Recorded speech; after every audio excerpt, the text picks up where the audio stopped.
Assalamualaikum students. I hope you all are fine. Students, in today's class, we are going to discuss our next topic related to software development models, that is Agile model. आगे बढ़ने से पहले students आपसे एक point share करना चाहूँगा। आपने इसको अपने माइंड में बिठाना है कि लेक्चर को आप मुकम्मल सुना करें। जब आप एक लेक्चर मुकम्मल सुनेंगे तब आप उसके रिलेटेड एसओएलओ बेस्ड क्वेश्चन अटेम्प्ट कर सकेंगे। मेरी लेक्चर्स के अंदर कोशिश ये होती है कि आपको सिंपल वर्ड्स के अंदर बुलेट्स फॉर्म के अंदर आपको टॉपिक को एक्सप्लेन किया जाए ताकि आप उसको बआसानी उसका मेन जो कंसेप्ट है अंडरस्टैंड कर सकें, और उसके रिलेटेड अगर आपके पास किसी भी तरह का क्वेश्चन आ जाए तो आप उसको अटेम्प्ट कर सकें। तो स्टार्ट करते हैं स्टूडेंट्स लेक्चर। आज के लेक्चर में हम बात कर रहे हैं एजाइल मॉडल पर। एजाइल मॉडल हमारे पास बेसिकली एक आइटरेटिव या इंक्रीमेंटल अप्रोच है सॉफ्टवेयर डेवलपमेंट के लिए। इसमें टास्क हमारे पास क्या परफॉर्म होता है कि जो हमारे पास सॉफ्टवेयर बनने को आते हैं उन सॉफ्टवेयर के हम स्मॉलर पार्ट्स बनाते हैं। उन पार्ट्स के लिए हम टर्म रेफर करते हैं आइट्रेशन या स्प्रिंट्स। यानी इसमें हम ये कह सकते हैं कि हम अपने लार्जर सॉफ्टवेयर्स के स्प्रिंट्स या आइट्रेशंस बनाते हैं। अब इसमें दूसरा पॉइंट आपने मेनली याद रखना है कि हमारे पास इस मॉडल के अंदर कोई long term planning software development के लिए नहीं की जा रही। अब थोड़ा सा इन पॉइंट्स को सिनेरियो से एक समझते हैं ताकि बासानी आपके माइंड में अगर कोई कन्फ्यूजन आ रही है तो क्लियर हो जाए। अब इस टाइम एज्यूम करें कि आप एक सॉफ्टवेयर कंपनी के अंदर काम कर रहे हैं और आपके पास एक सॉफ्टवेयर बनने को आ जाता है। अब उस सॉफ्टवेयर डेवलपमेंट के लिए आप एजाइल मॉडल जो है उसको अप्लाई करने जा रहे हैं।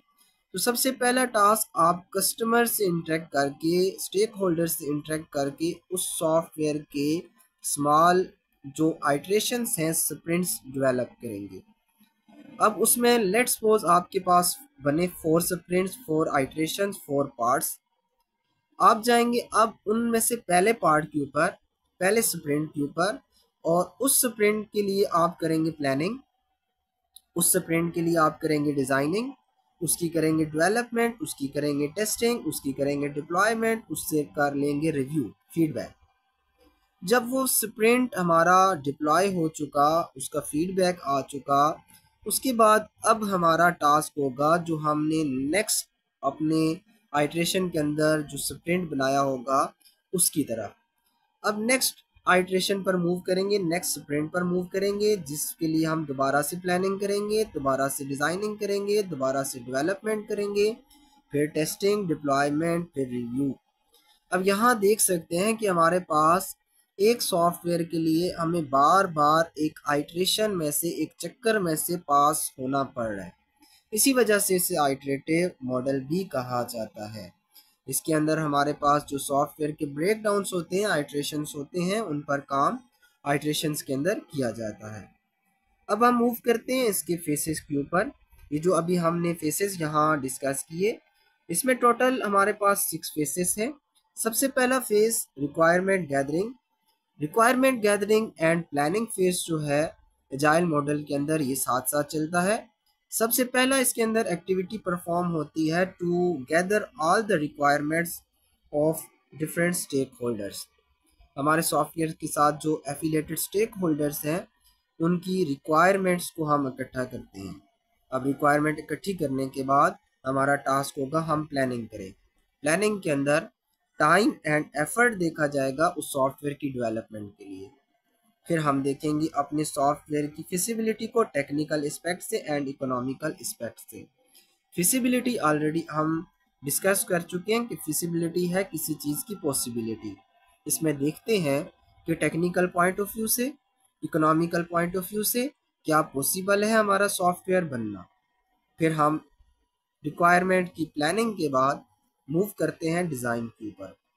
डिज़ाइन के ऊपर डिज़ाइन टीम यूएमएल डायग्राम्स को यूज़ करते हुए अपने सॉफ्टवेयर की वर्किंग शो करती है। इसके अंदर वायर फ्रेमिंग की जाती है। वायर फ्रेमिंग बेसिकली हम टर्म तब यूज़ करते हैं जब हम किसी भी प्रोडक्ट, किसी भी चीज़ की विजुअलाइजेशन करना चाह रहे हैं, उसके लिए हम वायर फ्रेमिंग टर्म यूज़ करते हैं, यानी विजुअलाइज किया जाता है। इन शॉर्ट बोला जाए तो वायर फ्रेमिंग की जाएगी और यूज़र इंटरफेस डिज़ाइन तैयार किया जाएगा। अब इस डिज़ाइनिंग के बाद मूव कर जाएंगे हम आइट्रेशन के ऊपर, जिसको हम इम्प्लीमेंटेशन कह सकते हैं। यहाँ क्या होगा कि सॉफ्टवेयर डेवलपर्स रिक्वायरमेंट के अकॉर्डिंग सॉफ्टवेयर की डेवलपमेंट करेंगे और कॉन्टीन्यूस फीडबैक लेते रहेंगे अपने स्टेक होल्डर्स से। यहाँ आप बार बार एक प्रोसेस देखते जा रहे हैं, that is customer linked with the software. जो हमारे स्टेक होल्डर्स हैं वो बार बार सॉफ्टवेयर से इंटरेक्ट कर रहे हैं। अब इसमें आपने पहले पिछली स्लाइड के अंदर सीखा कि हमारे पास मल्टीपल आइट्रेशन हम बनाएंगे सॉफ्टवेयर की। अब ये आइट्रेशंस जो है इन पर जो है अपनी बारी के ऊपर इम्प्लीमेंटेशन की जाएगी, और हर आइट्रेशन जो होगी उसका अपना एक वर्क फ्लो होगा, उसका अपना एक वर्किंग होगी इन शॉर्ट बोला जाए। अब जितनी आइट्रेशंस होंगी उन पर बेसिक ये 3 टास्क परफॉर्म होंगे, इसको आपने ज़रूर अंडरस्टैंड करना है। सबसे पहला task developing software based on set requirements. हम क्या करते हैं, उस आइट्रेशन की डेवलपमेंट करते हैं बेस्ड ऑन द रिक्वायरमेंट। जो रिक्वायरमेंट सेट की थी उस आइट्रेशन के लिए उसकी अकॉर्डिंग उसकी डेवलपमेंट करते हैं। जब डेवलपमेंट हो चुकी फिर उसकी डिलीवरेंस हमने कर दी। डिलीवरेंस के बाद लेट्स सपोज कोई पहले से एक आइट्रेशन काम कर रहा था, फिर उसकी इंटीग्रेशन उस प्रीवियस हमारे पास जो सॉफ्टवेयर की आइट्रेशन जो थी वो चल रही थी उसके साथ। फिर लास्ट में आप देख सकते हैं कि फिर हम करेंगे अपने स्टेक होल्डर्स का दोबारा से फीडबैक उस आइट्रेशन के मुतालिक, ताकि हम जो नए आने वाले स्प्रिंट्स हैं, नए आने वाली आइट्रेशंस हैं, उनका रिव्यू भी जान सके, और फिर हम जाएंगे उनकी डेवलपमेंट के ऊपर। अब नेक्स्ट हम मूव करेंगे टेस्टिंग के ऊपर। टेस्टिंग के अंदर 3 मेनली एस्पेक्ट्स कवर होंगे: unit testing, integration testing, system testing. अब इसको आपने बड़े फोकस करके अंडरस्टैंड करना है। यूनिट टेस्टिंग के अंदर हम सिंपल एक एस्पेक्ट, एक ब्लॉक, एक यूनिट को टेस्ट करेंगे, यानी एक स्प्रिंट को टेस्ट कर रहे हैं। इंटीग्रेशन टेस्टिंग के अंदर जब हमारे पास डिफरेंट ब्लॉक्स आपस में कंबाइन हो जाएंगे, डिफरेंट पार्ट्स आपस में कंबाइन हो जाएंगे, डिफरेंट स्प्रिंट्स आपस में कंबाइन हो जाएंगे, उनकी हम इंटीग्रेट करने के बाद टेस्टिंग करेंगे कि अब उनकी परफॉर्मेंस कैसी है, उनकी फंक्शनैलिटी कैसी है। फिर लास्ट में सिस्टम टेस्टिंग। सिस्टम टेस्टिंग में होगा जब हमारे पास कंप्लीट जो आइट्रेशंस थे वो इम्प्लीमेंट हो चुके, सिस्टम कंप्लीट इम्प्लीमेंट हो चुका, उसकी हम एक दफ़ा दोबारा से टेस्टिंग करेंगे और चेक करेंगे क्या after the implementation of whole system हमारा सिस्टम इस टाइम यूज़र की रिक्वायरमेंट, कस्टमर की रिक्वायरमेंट, स्टेक होल्डर्स की रिक्वायरमेंट से अलाइन कर रहा है या नहीं कर रहा। इसके बाद ये टेस्टिंग करने के बाद मूव कर जाएंगे हम डिप्लॉयमेंट के ऊपर, यानी हमने टेस्टिंग पास कर ली, अब हम आ गए डिप्लॉयमेंट के ऊपर। अपने सॉफ्टवेयर को डिप्लॉय करना है उस इन्वायरमेंट पर जहाँ उसने यूज़ होना है। फिर उसके बाद फीडबैक, ये बहुत इजी होते हैं, आप बआसानी इनको अंडरस्टैंड कर सकते हैं। फीडबैक के अंदर हम दोबारा फिर कस्टमर अपने स्टेक होल्डर्स का रिव्यू लेंगे, और उसके बाद हम अगर उनके अंदर कोई बग्स आइडेंटिफाई वो करते हैं उनको फिर काउंटर चेक करेंगे, उन पर मेंटेनेंस करेंगे।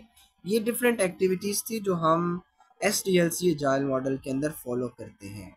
अब हम जाते हैं एडवांटेजेस के ऊपर, वन बाय वन एक एडवांटेज को हम लेके चलते हैं। आपकी मर्ज़ी है, यहाँ से आप 4 to 5 मेन पॉइंट्स जो आपको ईजी लग रहे हैं उनको पिक करें, उनको अपने पेपर पॉइंट ऑफ व्यू से प्रिपेयर करें। सबसे पहला advantage, satisfy customers through early and continuous delivery of valuable work. कि हमारा कस्टमर हमसे बड़ा सेटिस्फाई रहेगा, क्योंकि आइट्रेशन जो है उससे बिल्कुल जो उसने हमें प्रोजेक्ट दिया था उसके स्टार्ट से उसको मिलना शुरू हो जाएंगे। यानी हमारा जो पहला जो आइट्रेशन होगी उसका मेनली टाइम फ्रेम जो रखा जाता है दैट इज़ 2 to 4 वीक्स, यानी 2 से 4 हफ्ते के टाइम के अंदर उसको पहला जो उसका आइट्रेशन था वो मिल जाएगा। अब इससे वो बड़ा सेटिस्फाई होगा। दूसरा हमारे पास है break big works down into smaller task that can be completed quickly, can be understood quickly. हमारे पास जो बड़ा टास्क होगा उसके स्मॉल पार्ट्स बन जाएंगे, जिसकी वजह से उसे अंडरस्टैंड करना, उसको कंप्लीट करना बहुत आसान हो जाएगा।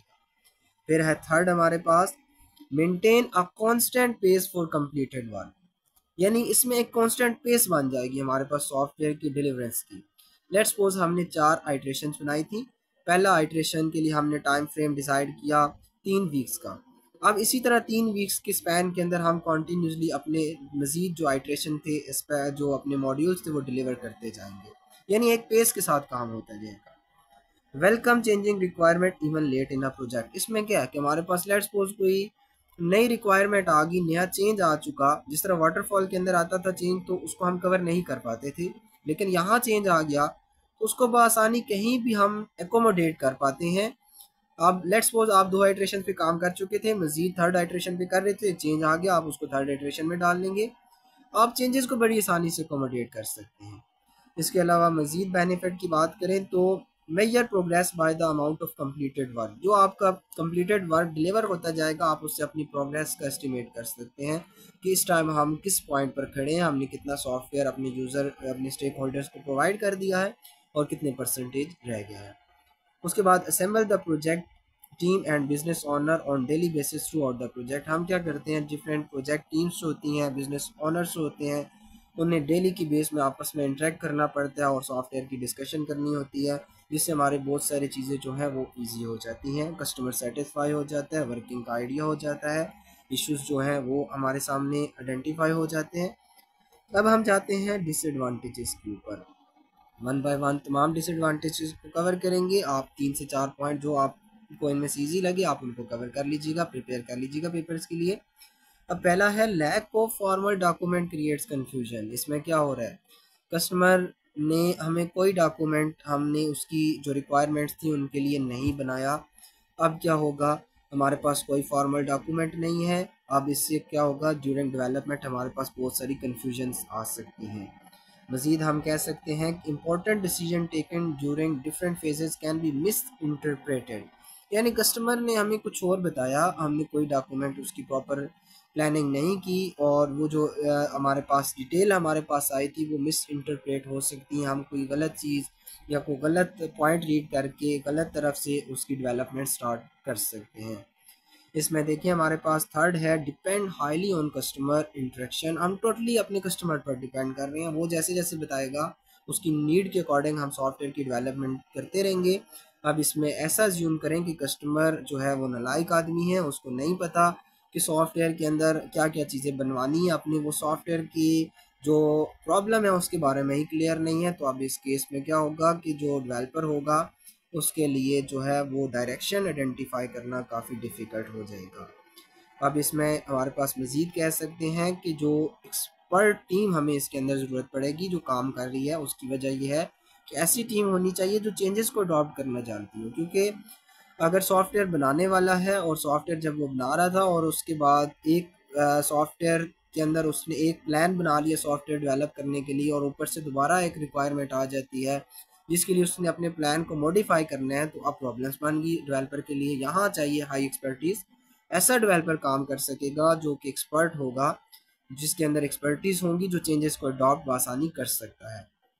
अब इसके अंदर लास्ट देखिए डॉक्यूमेंट प्रॉपर नहीं हमने बनाया इसके अंदर कोई भी, तो इसमें हमारे पास जब लेट्स सपोज ऐसा ज्यूम करें कि कंपनी के अंदर जो डायल मॉडल पे एक सॉफ्टवेयर बना, उसके बाद कोई डॉक्यूमेंट उसके लिए प्रॉपर नहीं तैयार हुआ, उस कंपनी में जिस डेवलपर ने सॉफ्टवेयर बनाया था वो डेवलपर कंपनी क्विट करके जा चुका है, अब आ गया वो सॉफ्टवेयर वापस कंपनी के पास, कंपनी ने उसको मेंटेन करना है तो प्रॉब्लम आ जाएगी क्योंकि कोई डॉक्यूमेंट नहीं पड़ा हुआ। अगर डॉक्यूमेंट होता तो वहाँ से कंपनी देख सकती थी कि इसके अंदर उस डेवलपर ने कौन से मेथडोलॉजी के जरिए इसकी इम्प्लीमेंटेशन किस तरह कोडिंग की थी। अब हम कुछ क्वेश्चंस देखते हैं, ये आपने लाजमी कवर करने हैं ताकि थोड़ा सा आपकी ब्रेनस्टॉर्मिंग हो, आप आसानी एसओलॉज बेस्ड क्वेश्चन अंडरस्टैंड कर सकें। यहाँ देखिए हमने पहला क्वेश्चन लिखा है select the option that suit the manifesto for agile software development. यहाँ हमने पहला पॉइंट क्या लिखा, इंडिविजुअल एंड इंटरेक्शन हो रहा है, वर्किंग सॉफ्टवेयर सॉफ्टवेयर पर काम भी हो रहा है, कस्टमर कोलैबोरेशन कस्टमर भी कोलैब कर रहे हैं, ऑल ऑफ मेंशन इसका मतलब ये हमारे पास तीनों टास्क इसके अंदर परफॉर्म होते जा रहे हैं। उसके बाद second agile software development is based on, किस पर बेस्ड कर रही है, अभी हमने कहा था पहला point incremental development and iterative development पर ये बेस्ड कर रही है, लीनियर डेवलपमेंट इसमें नहीं हो रही, तो इसमें ए एंड बी दोनों ऑप्शन जो है वो करेक्ट है। उसके बाद थर्ड आप देख रहे हैं agility is defined as the ability of project team to respond rapidly to a change. जी हम यही कहते हैं एजिलिटी, आप कह सकते हैं कि हमारे पास एक ऐसा कंसेप्ट है जिसमें जो टीम काम करने वाली है उसके पास चेंज आए तो उसको बआसानी अडॉप्ट कर सके। फोर्थ है agile method seem to work best when team member have relative high skill, अभी आपको बताया कि जो काम करने वाले लोग होंगे उनकी स्किल्स हाई होनी चाहिए ताकि चेंजेस को अडॉप्ट करें, तो हमने इसके लिए ट्रू लिखा।